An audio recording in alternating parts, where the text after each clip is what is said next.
We find ourselves living and investing in a bit of a paradox these days. Inflation has come down meaningfully from COVID-era highs, but it remains stubbornly above the Fed's target and now faces renewed pressures. The labor market has remained resilient based on the latest data, yet signs of potential softness are also hard to ignore. Investor optimism is strong, but consumer confidence, it's in the gutter. Geopolitical risks continue to dominate headlines, yet markets have largely shrugged them off. Stocks sit near all-time highs, but that has generally been the case in recent years, and for many investors, right now feels all too fragile, like sentiment could shift on a dime. It's no wonder many investors feel like they're caught between a rock and a hard place. Real risks loom, and a desire to protect against downside is understandable. But at the same time, markets continue grinding higher, and nobody wants to miss out on the additional upside. In today's episode, we explore this exact tension and discuss what investors and advisors should be considering when navigating markets shaped by uncertainty and a growing battle between downside fear and FOMO. Thanks for listening. This is Balanced PM.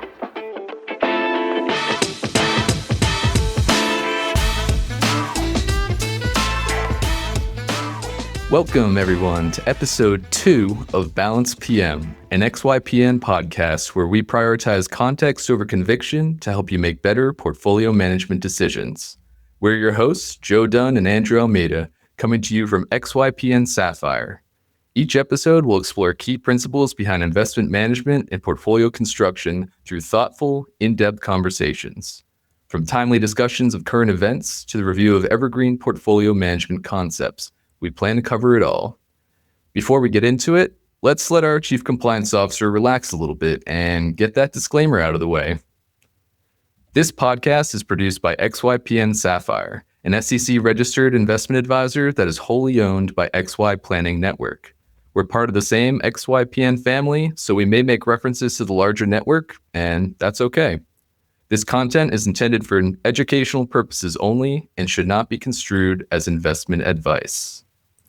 All right, and with that disclaimer out of the way, I'm excited to welcome everyone to episode 2 of Balance PM. Andrew, how are you feeling after our first debut last month? Yeah, we came out swinging with an episode on stagflation.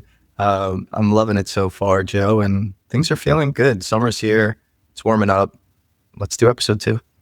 Yeah, and on that topic, if anybody is listening to this right now and did not tune into our first episode, we definitely recommend it. Go back for a deep dive on stagflation. I think it was a pretty timely conversation. And we're going to try to introduce a pretty nice variety of topics across all of our episodes as we continue through the months ahead. And this is a good example of one that is going to have a little overlap because we're going to discuss the macro side of things to kind of set the stage for the larger portfolio construction related conversation. So if you've tuned into the first episode and you're here again, thank you. There might be a little overlap on the macro piece, but we promise it's heading in a different direction. And we've also tried to organize it in a little bit of a different way to kind of tell a different story overall. But without further ado, let's dive into the topic of hand. And as you heard in the intro, it really comes down to, we feel like we're in an environment of very heightened uncertainty right now. And I know myself as a personal investor, I feel this way sometimes. And I know that a lot of individual investors that aren't as involved in the overall investment industry feel this way. They're thinking, it feels like there's a lot of risks looming out there, and I'm concerned about the downside potential in my portfolio. But on the other hand, they're hearing all of these awesome stories about the AI revolution and how that's going to lead to a new economic regime. And they think, well, I don't want to have FOMO. I don't want to miss out on more potential upside. And so in this conversation, we're going to kind of break it down and explain, well, why does everything feel so uncertain right now? And then how should investors and their advisors think about such uncertainty in the context of how they manage their portfolio in times of uncertainty like this? And to start off, obviously, we want to start with setting the stage. And that begins with, all right, we say it feels uncertain right now, but why does it feel so uncertain right now? And it really comes down to the economic and market indicators that we're looking at. I mean, we have some aspects of the economy and the markets that feel supportive and strong. We have other aspects that kind of give us a reason for potential concern. And then there are other details that are really hard to get a good read on. I mean, the current data might look strong, but if we kind of zoom out and look at longer term trends, we're thinking, well, maybe if that continues, we could see ourselves somewhere in the future where we'd be concerned about this particular detail. So there really is a lot of uncertainty out there, and we're hoping to dissect that a little bit for all of our listeners today. There is certainly a lot to discuss in this episode on the macro piece, like inflation, the labor market, consumer strength, economic growth, geopolitics, and of course, markets. And honestly, I got a little bit overwhelmed just listing all of those things off at once. So I know it'd be kind of hard for our listeners to absorb anything if we just kind of rattled off macro insights in that order. So we did our best to organize this in a way that is a little bit more thematic, and we kind of narrowed it down to 3 questions that will encapsulate all of those different macro details that I just ran through. So the first question we're going to explore is, how do investors think about inflation and the labor market? Second will be, how should investors think about consumer strength? And the third will be, how should investors think about the impacts of AI?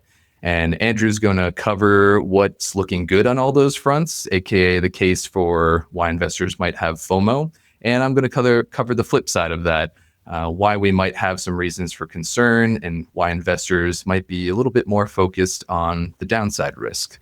Does that sound good to you, Andrew?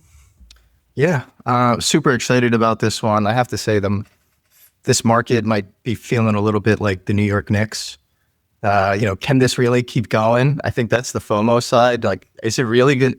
Are we really there? Is this miracle about to happen?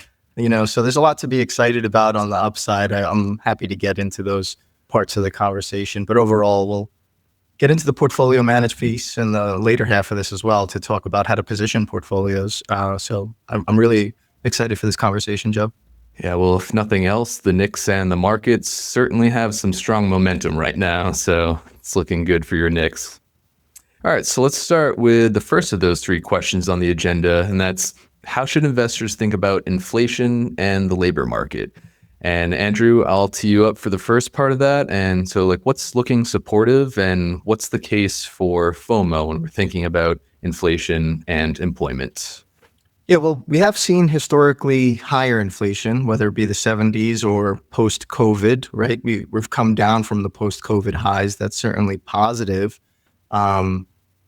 Inflation, as it creeps into markets, is generally negative on asset prices. But, I think the market is digesting this and looking through it holistically. That is that they don't think it's going to be a long-term concern, market participants. When we look at employment, I'm very positive there. I mean, there's a lot to be concerned about what might happen. Could XYZ happen because of geopolitical or AI dominance, right? I'm not as concerned. We're at 4.3% unemployment historically. That is full employment. It is better than the historical averages over the last 30 years of average unemployment. We're in a strong employment position. We shouldn't be afraid to say that. Underemployment's been trending down. Claims for unemployment insurance are also level. And we've recently finally seen, what was the low hire, low fire environment that persisted for the last year, potentially changing directions now with the last 3 months of non-farm payroll additions being positive or better than expected. So I'm positive about the employment and inflation situation, and markets are digesting it that way right now. And of course, I have to take the other side of the equation. And if we're looking at inflation, if I have any downside fears when it comes to portfolio performance and how inflation impacts it, I mean, I agree. We have made some real serious progress on the inflation front since the COVID era highs. But if we look at the long-term trend, it's kind of plateaued since mid-2023, and we've struggled to make any progress since that point in time. And if anything, it's actually started to go in the other direction because, of course, we're facing renewed pressures from the conflict in Iran, the impact that has on oil prices. And if anybody tuned into our first episode, you know very well that oil is a universal input. So it's not just oil prices, it's the prices of everything that it impacts. And I just don't really see an end in sight for this conflict in Iran. I mean, there's been a lot of back and forth, get our hopes up with a tweet, and then our hopes just come crashing back down to earth when the missiles start flying. And there's so much politics involved in it with not a clear off-ramp for either side that I don't really see an end in sight. So yeah, inflation, there's definitely hope that it could come down if things clear up, but the downside of that is definitely glaring in my opinion. And if we're moving on to the employment front, again, yeah, I agree. Where we stand right now, not terrible. The unemployment rate has been pretty steady and below historical averages. But if we're looking at trends, I mean, employment has been gradually trending upwards since 2023. And it's a question of, has it stopped, or is this just kind of a temporary pit stop? And could we see that trend continue in the future? And obviously, that's still to be seen.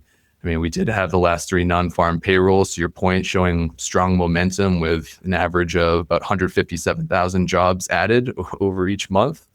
But again, 3 periods does not make a trend. And if we're looking back a little bit further, we're not that far removed from struggles in the non-farm payroll area. I mean, since January 2025, we've seen 6 periods where jobs were actually taken out of the economy.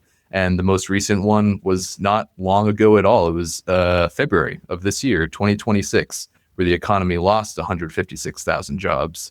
So in short order, we went from losing 156,000 jobs to now 3 periods where it's an average of adding 157. So I'm not super convinced that we couldn't get back in that scary territory soon, but I do agree that there's reason for hope. Yeah. I mean, that's why we have you digging deep into the data first, Joe. I mean, you're absolutely right. Three reports does not make a trend. And can the Hormuz conflict continue on, making inflation more of a concern the longer it goes? There's a direct correlation there. So maybe the next episode is tweets and missiles. Who knows? And I'm curious to get your thoughts on how all of this is shaping or forming rate expectations.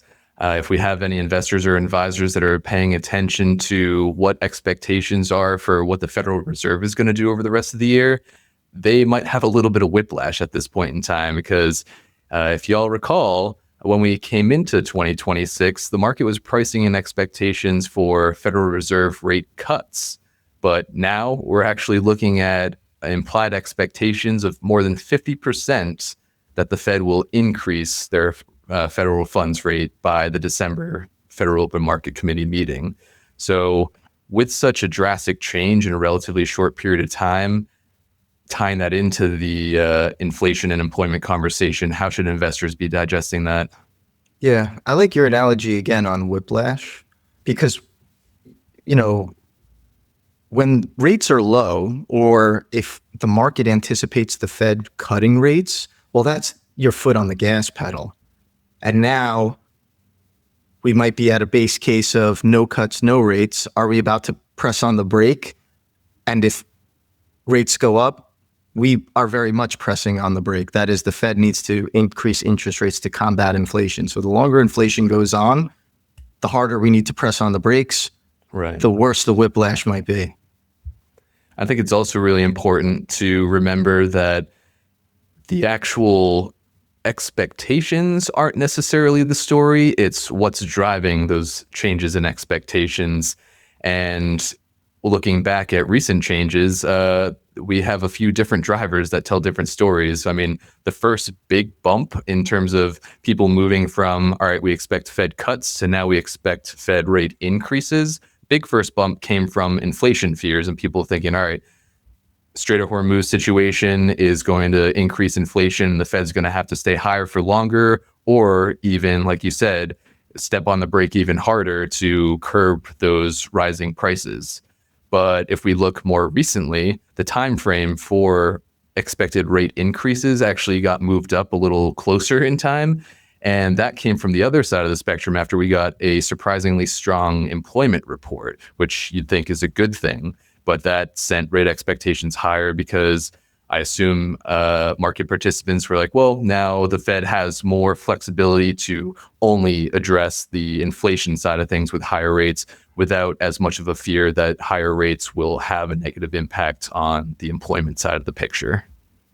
Yeah, it remains to be seen what the Fed will do, but like we said, the harder they press on that brake, the worse the whiplash may be, and hopefully real growth and investment continues on, and that could lead the Fed to delay longer and give them sort of a buffer before they increase rates. But expectations are key as well, like you said.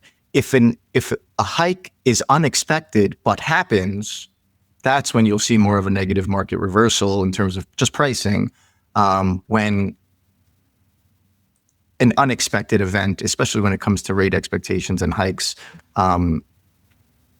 are recognized. So yeah, new Fed Chair Warsh has his job cut out for him in terms of setting expectations and really communicating efficiently. So yeah, we'll see how that plays out.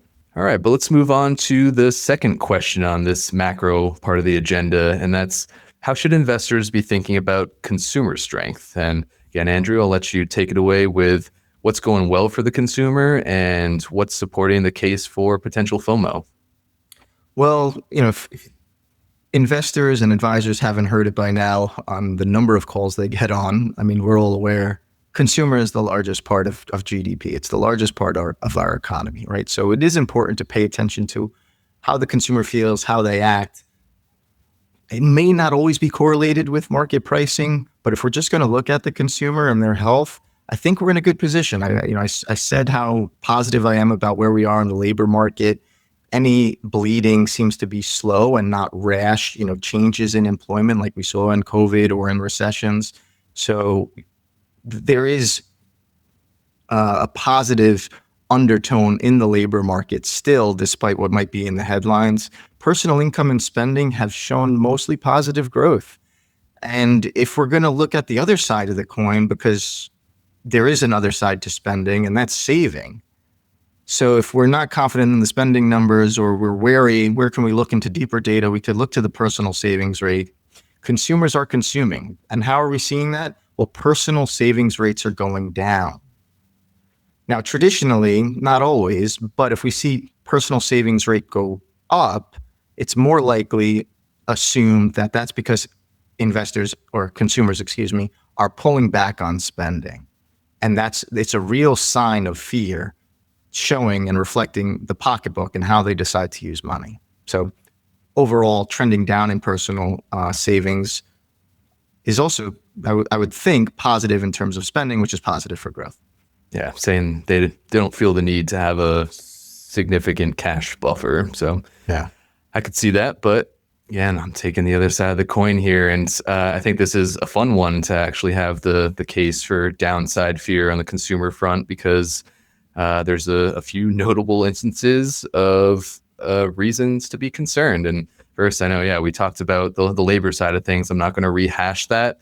Again, labor market uncertainty, if anything. We don't know which direction it's going to go in. So regardless of which way you think it's going to go, there is a lot of uncertainty, and that's not super great from a consumer lens, because those employees are also the people that are consuming. And if they have uncertainty about the labor market, then that could shift aggregate consumer sentiment and consumer activity. So we'll see if that plays out. But at least recently and anecdotally, people seem to be a little pessimistic on the consumer front. I'm glad you mentioned the personal income piece, because, you can't argue with the hard nominal numbers that personal income has grown in recent periods. But that's the important piece, is that the personal income growth has only been on a nominal basis in recent periods, meaning we're not yet taking the impact of inflation into consideration. If we're looking at real personal income growth, we actually just crossed over into a pretty important territory. And it's been trending down since June 2023, but we just recently crossed into slightly negative territory in the last 2 months. So that's saying that even though on a nominal level, consumers, their personal income is going up, once you adjust for the heightened level of inflation, which impacts their purchasing power, then their real personal income is actually going down. So that could be a concerning trend if it continues. Obviously, that could bump right back up into positive territory if the inflation piece comes under better control. But as of right now, that's not the case. So it's a concerning trend in my eyes. And also really glad that we're talking about the personal savings rate, because that's one of those things that it's not really telling you a clear story just based on the number alone. You have to know what's driving it. And what we've seen historically is that in times of higher inflation and higher living costs, people are having to spend more on the things that they need. A lower personal savings rate can actually point to financial distress. And that makes sense. Like, yeah, it's one thing to say, oh, someone is saving less because they're spending more and they feel good about the economy. That's another thing to say people are saving less because they have less to save, because they have to spend more on the things that they're buying for themselves and their families, and they have left to save after the fact. So, I mean, we'll have to wait for more periods of data to really figure out what is driving that change in personal savings rate. But I could certainly see the case for it being a negative trend, especially when you tie in the fact that credit card delinquencies are part of the equation. And those numbers have been steadily increasing since 2023. And credit card delinquencies, the rate just hit the highest level in 15 years. And that's since the immediate aftermath of the 2008 global financial crisis. So people are having a harder time paying off their credit cards. And then tie that into, all right, if we see rates stay higher for longer, that's certainly not going to help that picture. If credit card rates are staying higher and people are able to save less, then what is that off-ramp for credit card delinquencies to start trending down? So all that together, I think I'd tie it into consumer sentiment. I think that all those pieces are impacting consumer sentiment. And I know that's one of the measures that we kind of have to take with a grain of salt, because it's survey-based and it's also been relatively depressed just in the overall post-COVID era. So take that as you will, but consumer sentiment is not looking super strong these days. Yeah, a lot to consider on the other side of the equation there, Joe. I mean, you did bring up credit card delinquencies. They are at higher rates. I do look at a total debt to personal average household income as well. And debt as a percent of household income is still relatively total debt around long-term historical averages, right around 11.5% or so.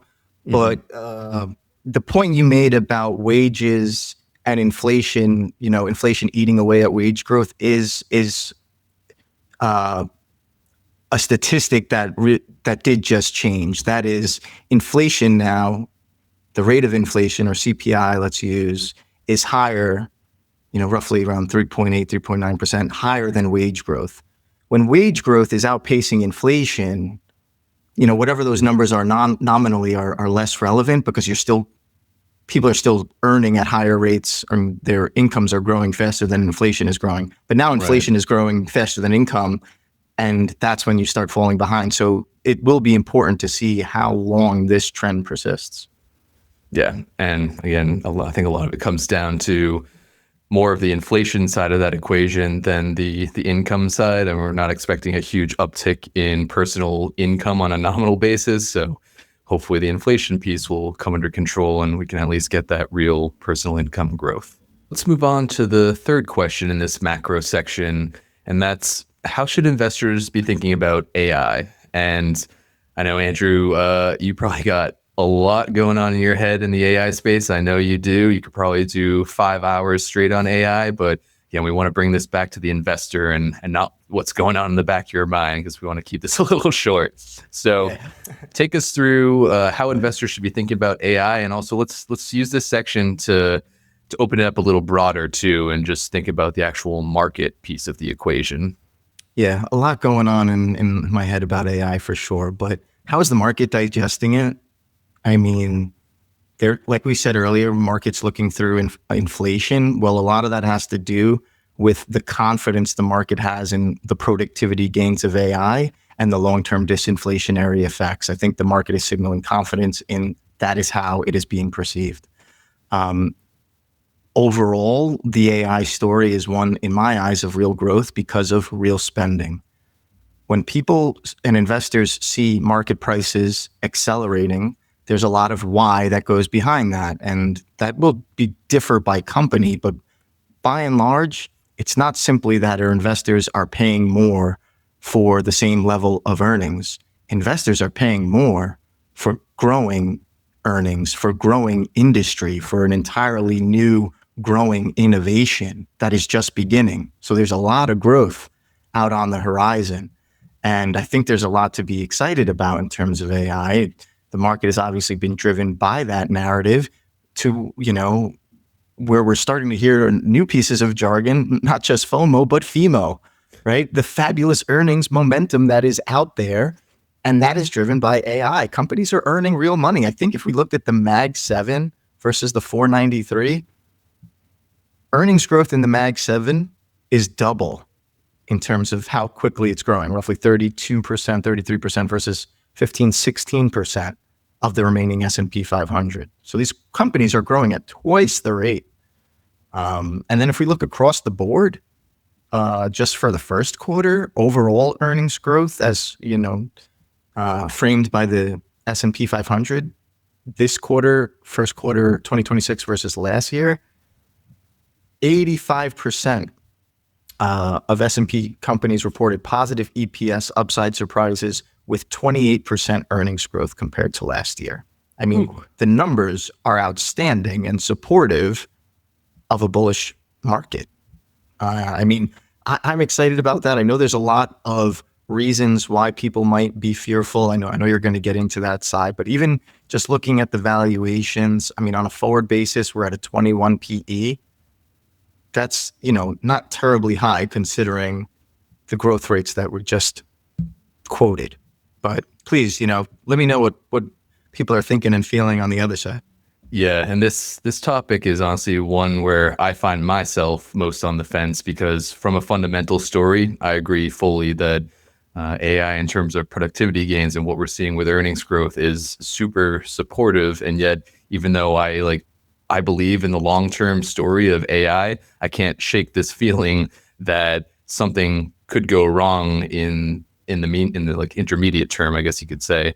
And so, yeah, there's definitely some case for downside fear in this regard. And I'll get into AI a bit more in a second. But since we're kind of broadening this out to a general market conversation, I want to start with the non-AI pieces of the equation. And obviously the big one is Iran and geopolitics. There are so many geopolitical conflicts floating around out there, whether they're on your radar still like the story in Iran, or they've fallen off your radar because Iran has dominated the airwaves. There's so much uncertainty out there. There's so many areas where we could see tail risk that I think that's such a big area of concern in terms of general market performance in the future, and something could hit the fan and turn around really quickly.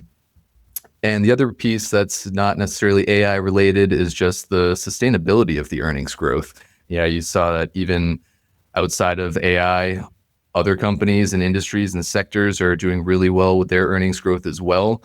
But I'm curious to know what's going to happen if we start to see that earnings growth decelerate. So I'm not necessarily concerned about earnings declining by any means, but where we've seen such a strong period of earnings growth, I think people's expectations are really high. The bar is really high. So even if we see what would historically be considered a really good period for earnings growth, what if it doesn't meet the high bar expectations that have been set by recent periods, and how are investors going to respond to a deceleration in any earnings growth? So that's another area where I have potential concern. But let's open it to the AI piece of the conversation. And I think that's where a lot of people's downside fears are also coming from, because it's not just will AI pan out or will it not? It's look at the high level of concentration in the markets right now due to how well AI related stocks are doing right now.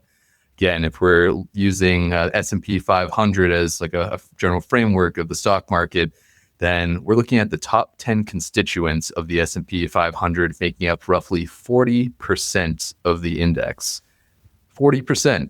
And all 10 of those top 10 constituents, they have some exposure to AI, but 9 out of 10 of them have deep exposure to AI. So you could read that as not that more than 40% of the S&P 500 is concentrated in 10 names.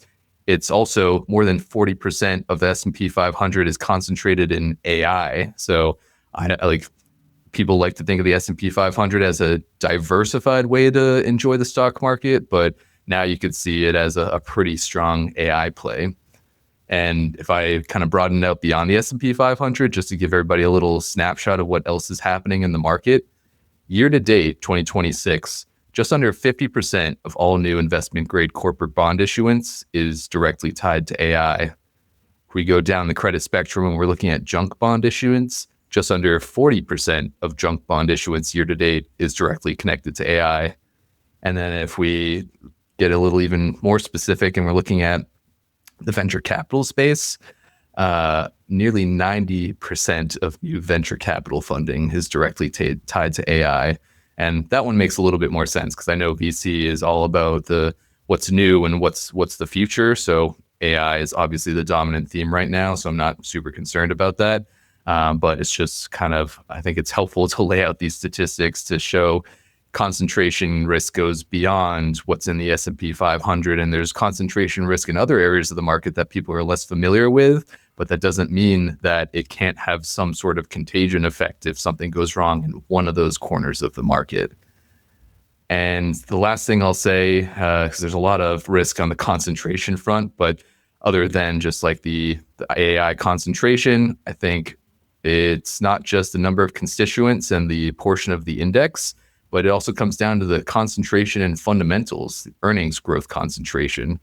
Yeah, you said that you pointed out that earnings growth is quite favorable across the board, which I certainly agree. But the Mag 7 stocks, those grew at more than 60%. So if we're looking at the aggregate number, S&P 500 saw roughly 28% earnings growth. And if the Mag 7 was over 60% for their earnings growth average across those 7 stocks, that leaves us to believe, all right, what about the S&P 493, the rest of the index? And that only grew earnings around 17%. And again, that's great. In any other year, people would be like 17% earnings growth for the S&P 493. Not going to bat an eye at that. But on a relative sense, and if people are quoting that 28% earnings growth and not realizing what the breakdown is of how concentrated that earnings growth is, I think that's a really important part of the story. Yeah, I mean, concentration is top of mind for everyone on the side of managing downside risk because portfolios have naturally become more concentrated. And you point out very well, like holistically, even now across sectors, it's tied to AI. But I do want to create and take a step back just to talk about the word FOMO a bit in context, because it's not a technical term, right? We are using a term which is thrown out over the airwaves a lot. And fear of missing out, could be driven by a number of things. Is it justified? Is it not? Are markets reacting in a FOMO type of way? And just for some context, I mean, you had post-COVID $4 trillion cash injection from the Fed, surplus cash on across the market, more stimulus checks in people's houses. They didn't know where to spend that money or put that money to work. And you had money being deployed everywhere, every software, Zoom, every software company, crypto, everything, right? And prices were going up based on FOMO, based on fear of missing out. Simply more buying was driving up prices. The market is different today. And if you have a fear of missing out and concerns about the downside and concerns about AI, that's one thing. But these companies, which are over $1 trillion in value, are unloading hundreds of billions of dollars off of their balance sheet because of their confidence in how to grow their companies. And they are growing. So there is a demand-driven aspect here versus a simply pay higher prices for stocks. It's a little bit different is what I would say compared to then when we think about FOMO. Yeah, I think that's a good distinction to draw because people might see, say, like the post-COVID environment and what we're seeing today and draw the connection saying like, well, people were grappling with, we're entering a new economic environment that we haven't seen before. I see where the money is going and I don't want to miss out on that. But in the post-COVID instance, it was going to companies like Zoom, Netflix, like already existing companies. And it was more so like these companies aren't really going to be doing anything different. They're not injecting a ton of hundreds of billions of dollars into building out their platform. It was more so these companies are already well positioned for maybe a more fully remote, dispersed environment. Whereas now, that is not the case. Like these companies are changing where they're putting that money. They're changing their business models to a large degree, and that's a completely different angle that it's being approached from. So I'd be in agreement with you on that front. Yeah, for sure. So we just went through why everything does feel uncertain, but now let's get to the actual meat of the conversation. And how does that uncertainty translate into portfolio construction decisions? How does investor uncertainty specifically impact what the investor wants to do with their portfolio? And how should investors think about balancing their FOMO, or their fear of missing out on more potential upside, with the other side of things, which is their fear of downside and the impact that could have on their portfolio? And we're going to try to approach this by looking at both ends of the spectrum of investor reactions. On one end, if somebody's experiencing heightened FOMO, then they might find themselves overinvested. They want to put more money to work or take on more risk than maybe they should. And on the other side of the spectrum, we have underinvested. If somebody's a little too scared of the downside part of the equation, then they might take too much risk off the table. So we're going to look at both of those pieces, talk about what might contribute to that thought process and what the risks are. Because Andrew, you and I both know that there are risks to both of those decisions.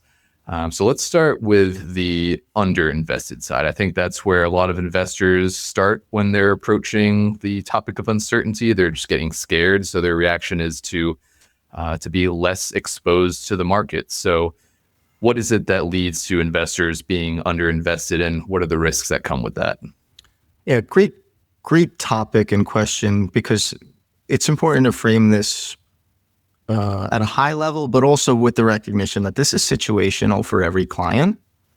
So we could speak about it in generalities, but I think one of the more common things that an advisor would see here is they have a client, maybe they've had them for some time, the client's been investing for a long period of time regularly to their 401k or to their investment accounts, and now they get a cash windfall.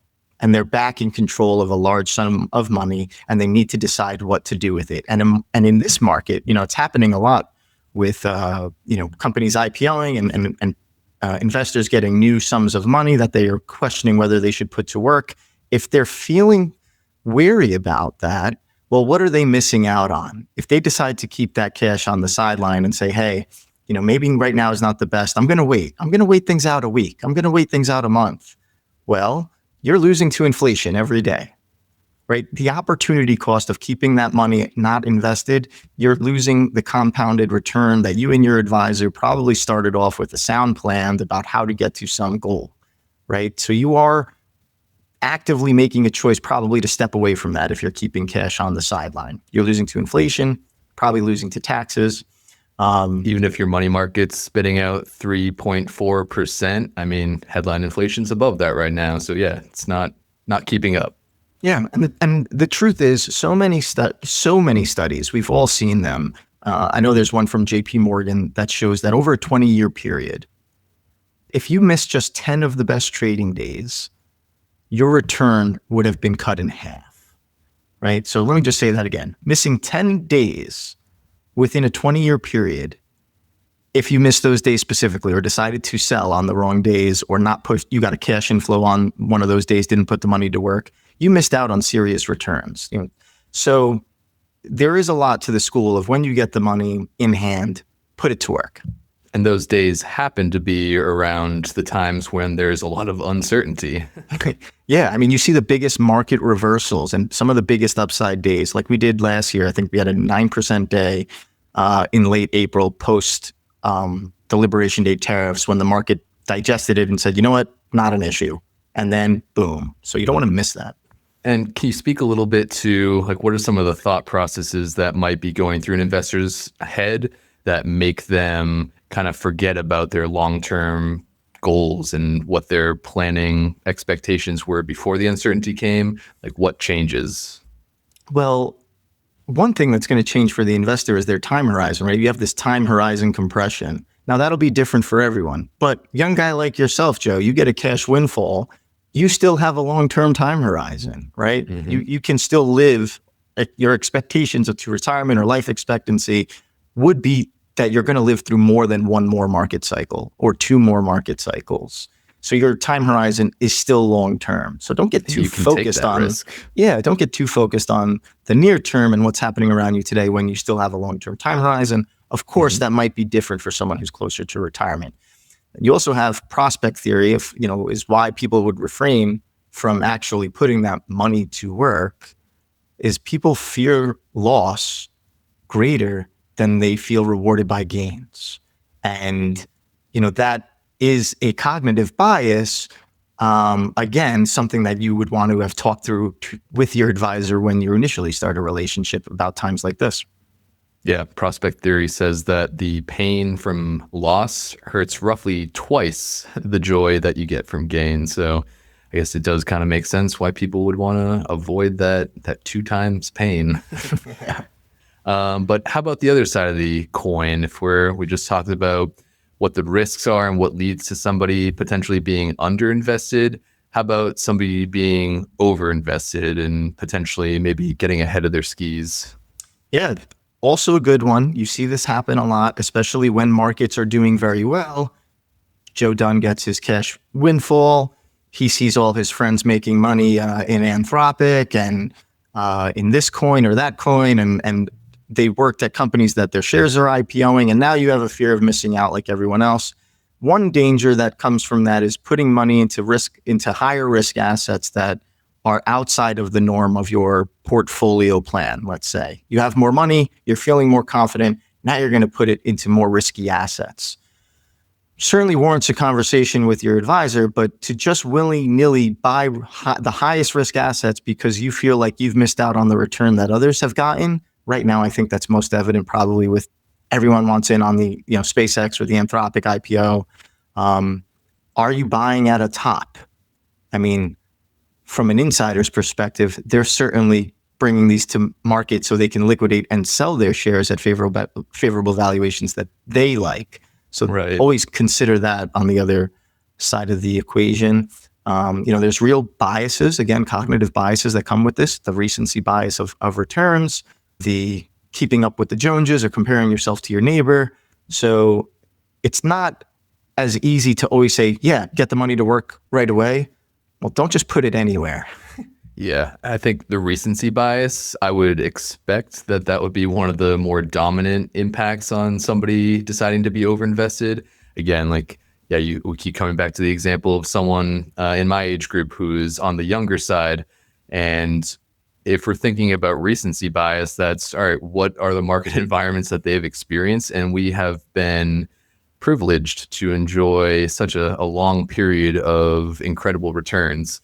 And a lot of people who are investing in the stock market these days, that might be all that they know. So it might be not on the front and center of their mind that, hey, maybe it's not always like this.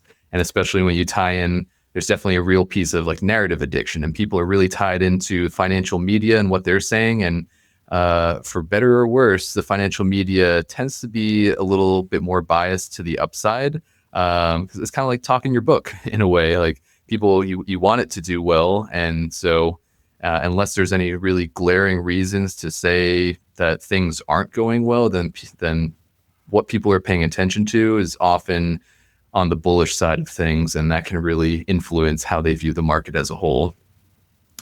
But through all of this, whether you're deciding to be overinvested or underinvested, People are constantly doing a tug of war in a period of uncertainty like this. They're afraid of overreacting. They're afraid of underreacting.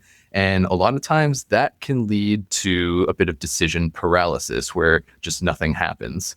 And honestly, I think that that can be the best outcome potentially. But there's a real big caveat with that inaction or decision paralysis, it could be the best outcome if you have a strong strategic foundation that drives your portfolio construction.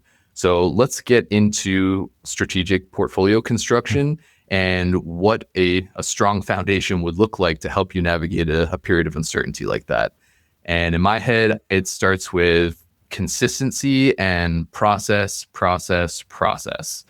And I think that that is most well documented and communicated through a clearly defined IPS or investment policy statements. That's the document that takes all the investors' goals, their return objectives, their risk tolerance and whatnot, packages it into one document that says, this is how we're going to manage your portfolio. And I like to think of an IPS as a bit of a woo-saw moment where, so like if you're experiencing, and that comes from it's actually a quote from Bad Boys, but it comes from the meditation space where if you're experiencing a personal period of difficulty or uncertainty, people use the word woo-saw as a reminder that to come back to center and refocus on what's really important and the core of our existence or whatever. And the IPS can be that woo-saw moment because when things are hectic, you can look back and remember, all right, I have this document that me and my financial advisor put together at a point in time when things weren't uncertain. I wasn't this scared, and there was a reason we built it in this way. So I just have to remember, come back to that IPS and say, I trust it. Yeah, the investment policy statement is your core centerpiece of the portfolio management process. For advisors that are using an investment policy statement, and if you're not, I would certainly suggest that you do, but this is the living document. This is the living document that you and your client agree on is the investment plan. And you talked about the strategic foundation of the portfolio. It is rooted in the investment policy statement. It is, and at the most high level, is strategic to provide what? Your strategic allocation for this investment adventure that you're on. Whatever your goal might be for that particular portfolio, whether it's a bank portfolio, an individual retirement portfolio, your portfolio to get you to your vacation, whatever it might be.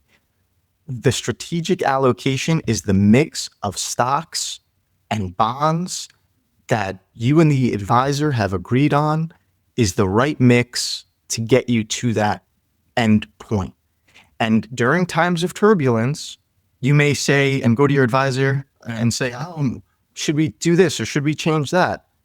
Well, your advisor pulls out his investment policy statement and says, we agreed we would do this. So we don't have to debate it. We have the living document to reference. Now, does that say that an investment policy statement can't change or does not need updating? Yeah, It's a living document, right? That's where we started.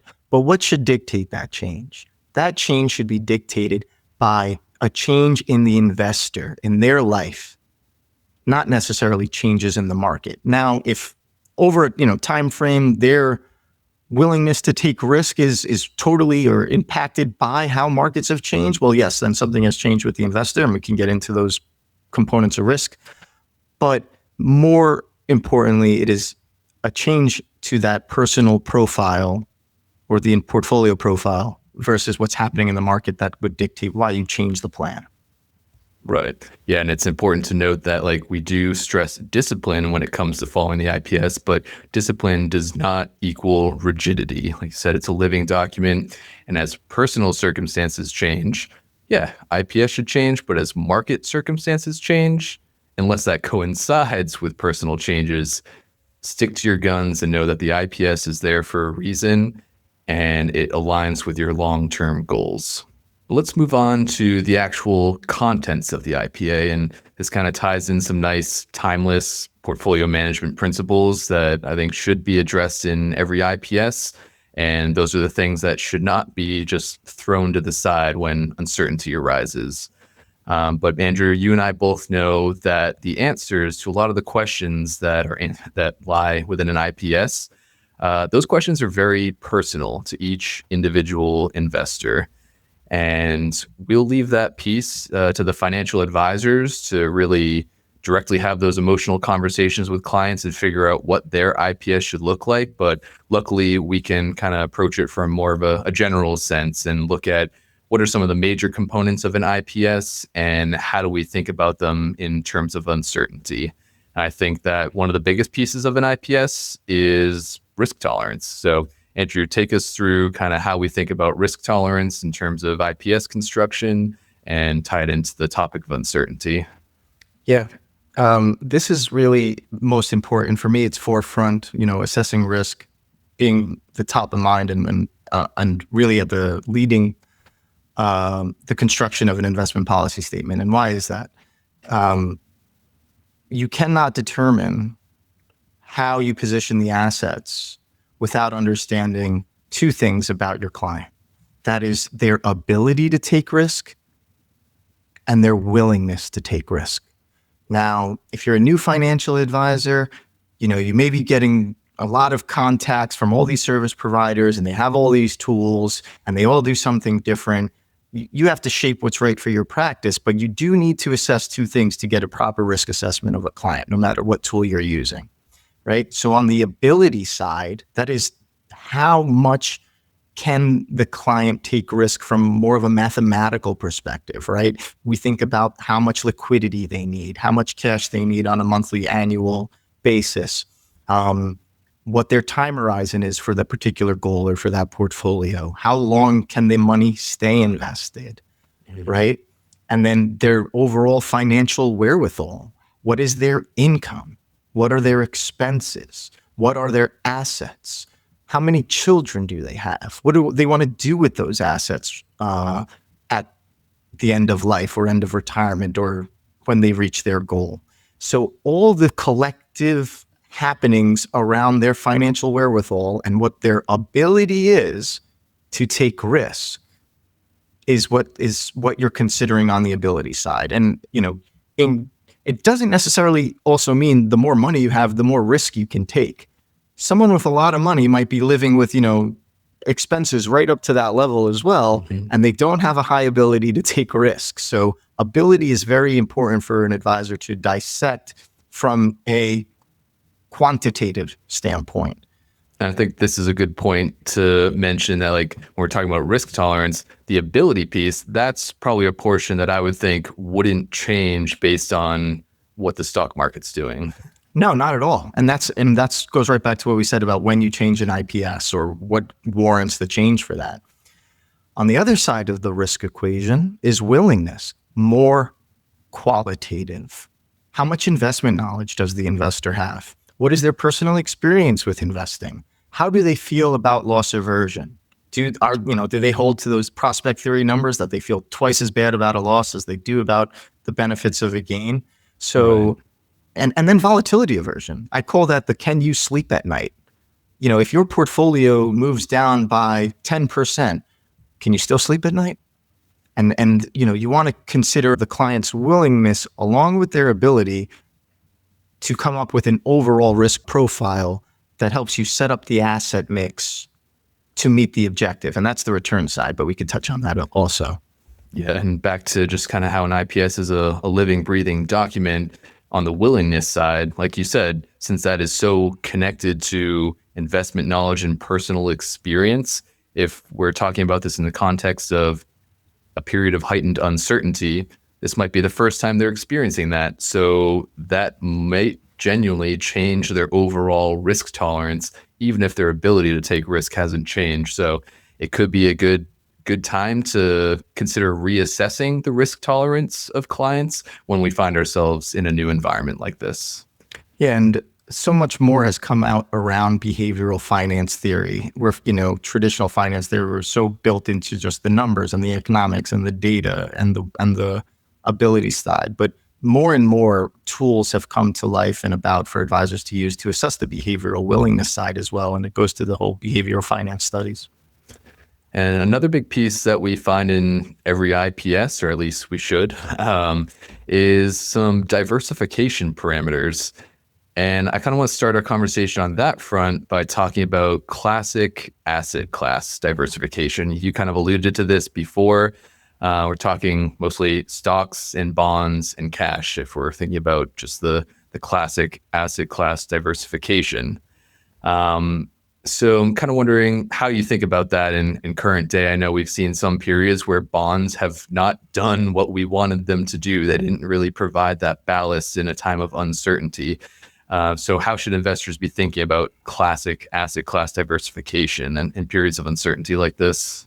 Yeah. After you and your advisor assess your risk profile, and your return need, that is how much on average annual return would you need to meet this goal of yours? Let's just say it's X amount of dollars at retirement. Okay, so we know we need to get there. I know how much risk my client is willing to take and how much return they would need to get there. How can I shape the portfolio, a mix of stocks and bonds, where I think I could reasonably get or compound at a rate of return to get me to that goal? And are they in line? Now, that asset mix, if generally longer term time horizons, higher abilities to take risk, further away from that goal in terms of nominal dollar amount, you have higher equity portfolios geared towards growth to get you there. As you're getting closer to retirement, you're dialing down to more fixed income so that you're increasing your safety and shoring up the portfolio. That is, it will be less volatile, or in many ways, what you're also hoping to plan for is you're limiting the exposure of volatility in your portfolio in any one given year, because as you get closer to that goal, that black swan year could really affect you. And you mentioned it. Sometimes one of these isn't going up. That is, equities aren't. If equities are down, it might not. You may also have bonds down. Right? It's not always that the strategic allocation is providing an environment where when one asset class is doing well, the other asset class is doing poorly, or one's doing poorly and one's doing well. You're hoping for that balance so that you're getting, some level of return in the middle. Mm-hmm. But there have been many market environments where both correlations go to one and both assets are suffering in down markets. So it's more of an art than it is a science. Right. And that's why reviewing your IPS, your asset allocation with your advisor annually, always makes sense. And I think one of the important pieces is really expectation setting around diversification, because if I think someone who's not super involved in the investment space, they might think that, as stocks go down, bonds go up. That's just kind of the traditional story that people hear at some point in their life. But it's really important to temper those expectations and realize that diversification, it doesn't prevent losses. It doesn't outperform in every environment, and it doesn't provide protection in every environment. But even though it's not maximizing your returns and it's not eliminating risk, it definitely reduces the severity of outcomes in different environments, and it smooths out the risk-adjusted returns over the long term. And even though if we're looking at the hard numbers, if you had a less diversified portfolio that does better over a long period of time, yeah, sure, that's cool if the numbers say that. But if we drill down into what the actual investor experience is and what it's like to construct a portfolio that an investor can stick with, I think that trying to smooth out those ups and downs over the long term, that makes it more sustainable. And that's, I think, really one of the main benefits of a diversification. But we were talking about just asset class diversification in that case. And we know that in today's day and age, that diversification goes well beyond the asset classes. I mean, you can drill down into sectors, factors, do thematic diversification. You can diversify by market cap, small, mid, large companies, diversify by geography, diversify by rate sensitivity. And so it really even though people think stocks, bonds when they think of diversification, I think we're in an era these days where it's really not your grandfather's diversification anymore. Well, it's an interesting point, Joe, because, and I do want to go into this just a bit, because portfolio construction and portfolio theory has different approaches. The grandfather's approach, let's call it, or the market cap weighted approach, was very easy to understand. And you weight your portfolio similar to the market, and you're benchmarking yourself to these market weightings, and you're staying as close as you can to them. And it's very easy to understand that from the top down, things get more risky. That is, small cap is more risky than large cap. Whereas other frameworks, like a factor-based framework, does a lot to explain where returns are driven from, but it's not as easily to assess, how is the risk of growth compared to the risk of value compared to the risk of momentum? There's less of an underlying risk framework there. So then you're kind of reverting to use different risk frameworks on the portfolio level. So how you choose to position assets and what approach you take may very well impact, and is going to impact, the return side of how you position the assets after you make this client assessment. So you're right. There's a lot that goes into this beyond the asset classes, but it's important to be transparent and holistic in your investment policy statement to explain the framework that you're following when you set up an allocation for a client. Right. And again, just to wrap up this diversification piece, I think the real thing to hammer home is that diversification is kind of a double-edged sword that you're guaranteed to regret at certain times, because there's times where concentrated plays actually pan out. But again, it comes down to the long-term experience and smoothing out that experience from an investor's perspective. And that's where diversification shines. But let's move on to the next strategic consideration when it comes to managing a portfolio, and dive into managing cash deployment. And you kind of reference this. I mean, people have the debate of, do I deploy cash? Do I hold on to it in cash, or somewhere in the middle? But what's a real strategic foundation that we can think about in terms of cash deployment that will help mitigate some of those decisions in times of uncertainty? Yeah, I stick to this core tenet, and I learned this young in my career. It's time in the market, not timing the market, that leads to success. Okay? How, contributing regularly and being invested for longer periods of times are what will contribute to the greatest components of your return, because you can compound returns for longer periods of times, and nothing in this world is stronger than the force of compounding interest. Mm-hmm. Right? The longer you can invest and the longer you can compound interest, the more you increase your probability of reaching any outcome from an investing standpoint, no matter how you're invested. And that's something investors have control over.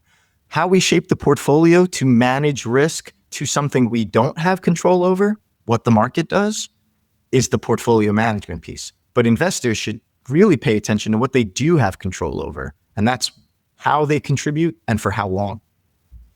Yeah, and I think when we're thinking about the IPS and maybe a way to manage an imbalance between, you might, again, have an IPS where the goal is to get money invested as soon as it's available. But then you're going to have an investor who in this uncertain time is trying to pump the brakes and trying to think about, do I want to do this? So it's an advisor's job to partially maybe find a middle ground that allows them to sleep at night and not push them beyond their risk tolerance from a willingness standpoint, while also trying to keep them a little bit closer to their risk tolerance from an ability standpoint. And dollar cost averaging, that is a potential tool in an advisor's tool belt that they can use to kind of walk that middle ground. And that's saying, all right, we're not going to invest all this cash at once, but we do recognize that we have to get it deployed, and we want to do this in a systematic way that helps us be consistent. And dollar cost averaging says, all right, let's take this cash amount, split it up into however many equal or usually equal pieces, and let's invest this cash over a regular scheduled period of time.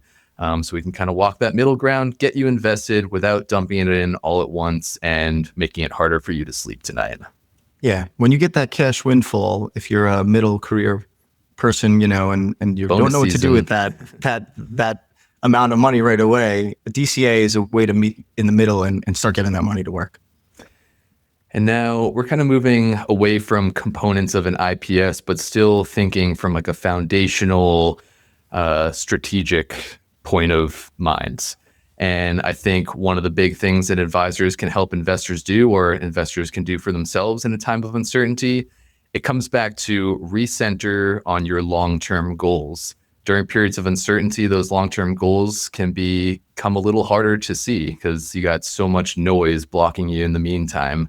But really, I know we kind of said this again, or said this originally at the beginning when we were introducing the IPS, but that's such a big piece is don't throw your long-term goals out the window just because of some short-term noise.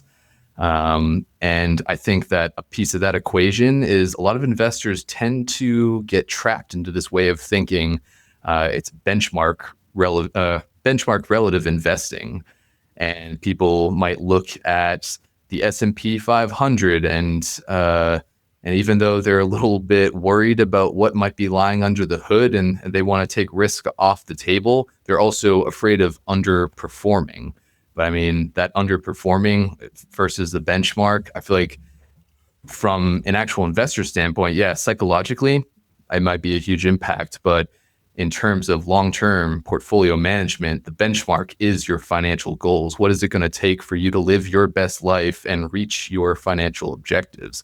What the S&P does is irrelevant. If the S&P has a 28% year and you diversified a bit more and got 18%, like that's still in isolation a very good year. So just focus on what does this do to get me closer or further away from my actual financial goals. Yeah. Joe, if there's one takeaway that advisors could walk away with from this conversation, I think this is the biggest one. In some respects, especially when it comes to fear of missing out. So often we compare ourselves to the benchmark versus the S&P versus the MSCI. But the reality is the only benchmark that is important is the client benchmark. Benchmarks are great for asset managers to compare returns amongst each other, or for an advisor to say, hey, what asset manager did well versus the other one on an annual basis? What they're not good for is drawing the same comparison for a client. Because if the client has a return profile where they can compound at 8%, let's just say, or 10% to get them to retirement dollar amount or nest egg is the word I'm looking for, in 40 years, then that's the number you should be benchmarking to, how well you do at compounding returns to get them towards their goal. Not worried about, emerging markets did 25% last year, and I think the dollar is going to do XYZ. So if I really want to get my client there, I need to shift there to look better compared to the benchmark. And that's not the right approach. The right approach is a client-centric approach. And I think it's important and why you review performance on an annual basis, not to compare yourself to the benchmark, but to compare yourself to the goal you're trying to get to. Benchmark should be internal. Yeah, and I definitely see why you could see that as being maybe one of the more important takeaways from this whole thing. But I'm going to move on to the next point, which I think is actually the most important takeaway, and that I think one of the biggest things that you can do in these times of uncertainty is really assess the investor's relationship with uncertainty. And that comes down to realizing that uncertainty, it's what drives the risk premium. It's what drives outperformance of risk assets over the long term, and the varying levels of risk and varying levels of uncertainty. That's what creates this like big menu of potential investments where an investor can pick what their goals are, what level of risk or uncertainty they are comfortable with, and then choose an investment that aligns with their goals throughout that whole menu. So I think that relationship with risk is people have a tendency to be like, I just don't want to deal with risk or don't want to deal with uncertainty at all. But it's really just part of the game, and it's not something to be avoided. You said this best when we were doing our pre-review of this, so I'm going to credit your language here before I steal your words, but uncertainty is the price of admission. That's what's at stake. And you said risk premiums. I'll just translate that into a more everyday word for our clients and advisors. You're rewarded for returns in stocks better than you are in bonds for taking risk. Right. Risk equals uncertainty. Not a bug. Uncertainty is the price of admission. There you go. It's a feature. Exactly. Perfect. Well, I think that's a pretty good way to wrap up the strategic piece of portfolio construction. But as we know, in today's modern age, it goes beyond strategic foundations. And we also have to be cognizant of investors might want to deviate away from their strategic foundation. And that's where some tactical considerations might come into play. And of course, there's a lot of angles we could approach this from, and we really don't want to be prescriptive by any means. And it would be hard to avoid being prescriptive if we really started recommending ways to use tactical portfolio adjustments. But we just want to make everyone aware of maybe some of the options that are available out there in case they become helpful in navigating a client's relationship with risk in these uncertain times. And if we're looking at various ways of doing that tactically, there's a bunch of products out there that we could look at. And one of the ones I want to start with is just the varying methods of index weighting that are available out there, and using those as a way to maybe reduce some of that concentration risk if that's something an investor is afraid of. And one of the big ones that comes to mind is using equal weighted index versus market cap weighted index. We know S&P 500 is a market cap weighted index. So those largest companies that are seeing the strongest performance and they're getting bigger and bigger, as they do better and get bigger, they represent more of the index, and that increases the concentration risk. But we can also do an equal weighted version of the S&P index where we have 500 companies and they're each allotted 1/500th of the weight of that portfolio. And that's kind of a way to still maintain some exposure to those names that are more concentrated while reducing the actual impact of that excessive concentration. Yeah, I'm going to comment on this one a little bit, Joe, because just a moment ago I said, hey, don't necessarily compare your performances to the benchmarks, but we're saying it's a tactical option to take, especially when we consider all the concentration risk in portfolios. So I'm just going to say it this way. The risk is not that of underperforming the benchmark when you use equal weight. The risk is not being invested in the largest companies maybe as much as you should have. These largest companies are the largest because they're the winners. They're the largest for a reason. You're actively choosing not to bet on the best companies in the world. So, right. How you want to diversify that can be managed. But in today's market, they do make up such a big weighting that diversifying against them in an equal weighted S&P would be highly deviated from where the market is. I will also say this, for anyone who hasn't been in this long enough, benchmarks and indexes change over time. I wouldn't be surprised if we go back to using something like a Dow 30, and maybe not the Dow 30 itself, but there was a time where that was the most heavily quoted and followed benchmark, and what people tried to imitate. As that lost effectiveness, as we moved away from an industrial economy, we looked at, and more people compared themselves to the S&P 500. More and more people are now looking at a global all-cap world index. But how do we know the pivot isn't back to, some AI index of 30 companies? So right. Be careful with that. Yeah. Who's say that in 20 years we have like an index of 10 pure AI plays, but those are the blue chips. Those are the ones that have consistent cash flow. And they're not the innovators anymore. and the index is meant to be, it grabs like a social consensus that the market participants start saying this is the best thing to follow, that really imitates the market and our economy and how our economy is shaped. And more that is AI. So right. And beyond the weighting schemes that we can look at in terms of reducing concentration risk or modifying concentration risk, there's also the area of defined outcome products and derivatives, which I think are really important to at least know about, even if you don't use them, just to know that they're there. So let's start with some option strategies. And again, we're not being prescriptive or recommending any of this. We just want to make people aware of what's out there. So say someone has a larger fear of the downside. They're fully invested in the S&P 500 and they're nervous that things are going to go south sometime soon. Obviously, there's a lot of considerations like capital gains taxes if they were to sell, so you don't necessarily want to sell. Or it's just a matter of, you don't want to miss out on all the participation with the upside of the S&P 500, but you want to protect some of your downside. Well, you could use put options to protect yourself against some downside.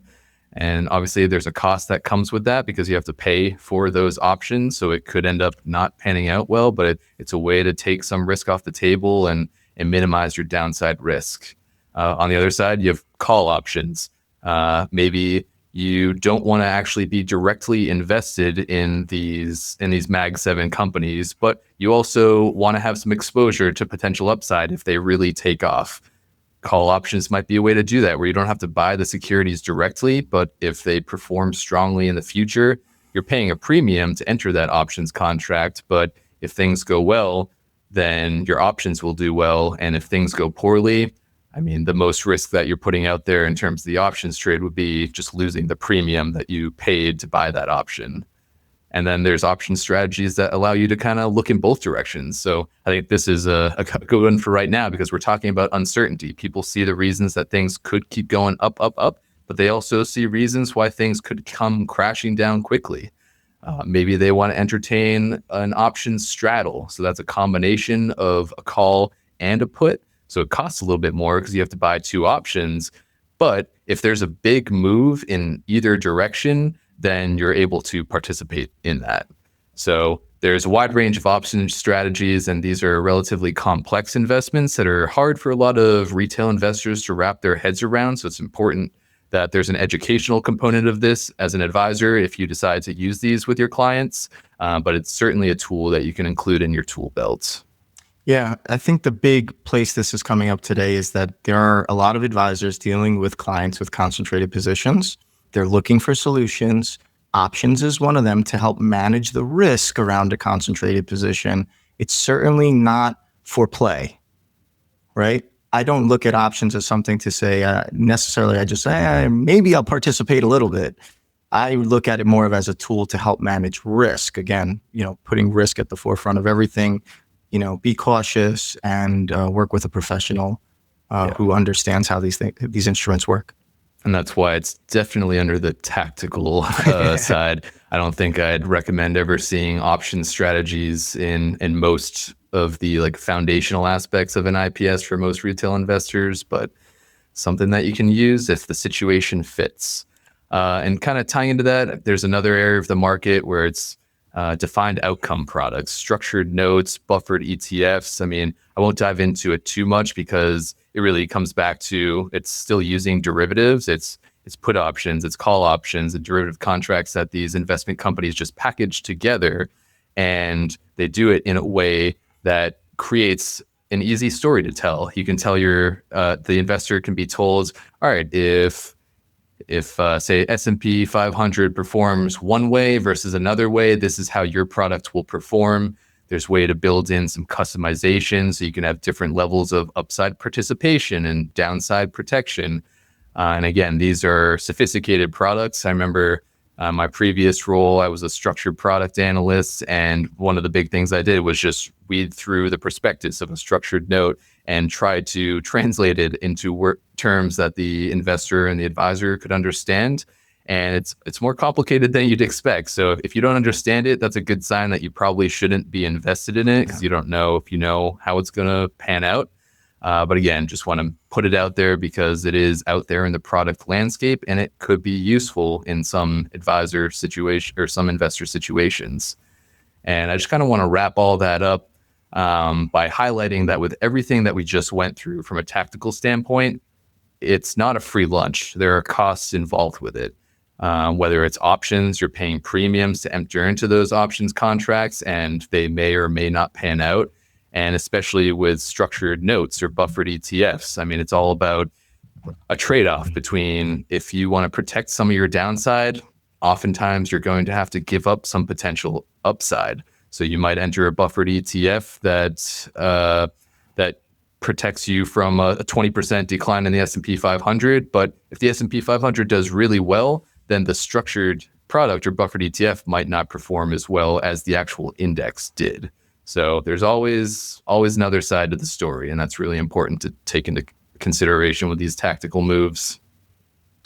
Yeah, we see more and more advisors using different products on the Sapphire side when they want to maybe provide a little enhancement on either the return or risk mitigation side. It's not incredibly common, but I think it's only going to be more common with market concentration, but always be careful with different products.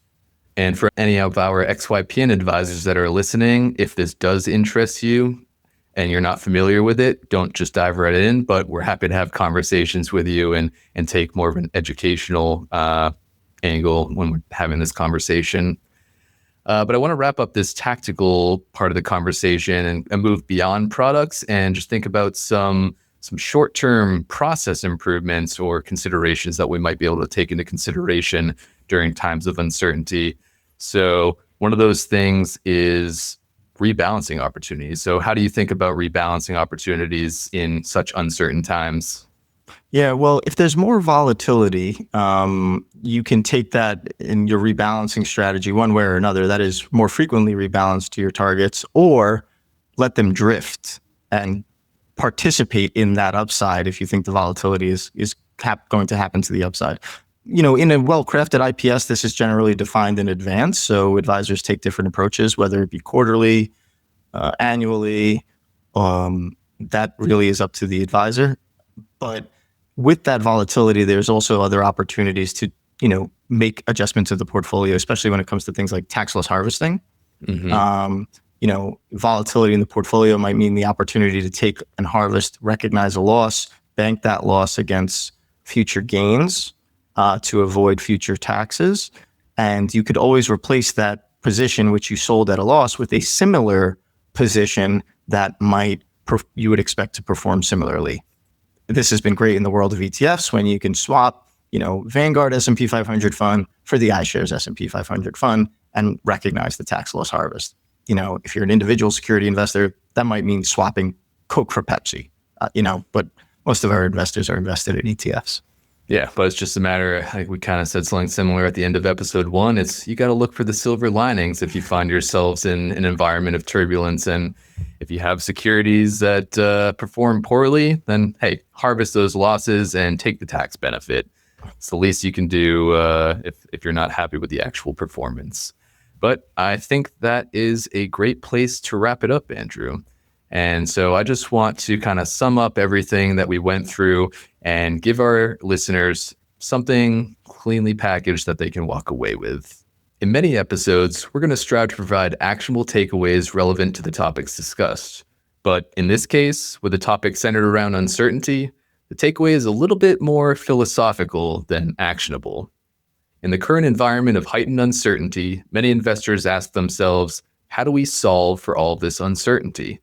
But uncertainty isn't something that can be solved, or it's not something that should be solved. It's the price of admission, and it's the reason that risk assets have historically outperformed in the first place. The real key is getting in touch with our own personal relationships with risk, and that makes financial advisors even more important during this time of uncertainty. Whether an investor is more afraid of the downside scenario or FOMO and missing out on potential upside, that's going to come down to a combination of factors, from where they are in their life and their investing life cycle, to how much pain they can emotionally stomach, what market environments they've experienced already in their life, or what their outlook is on the age of technology and the future of humanity. Investors' relationships with risk can be as unique as their fingerprints, and it comes down to building a portfolio that they can stick with. Maybe diversify and trim your downside risk if you can't sleep at night, or lean into the concentration if that excites you and you can tolerate a pullback. We could do multiple full episodes on the many different components of risk, and maybe we will. But for now, the message is, don't try to immunize yourself from risk. Don't try to immunize yourself from uncertainty. Accept it. Thanks for listening to episode 2 of Balanced PM.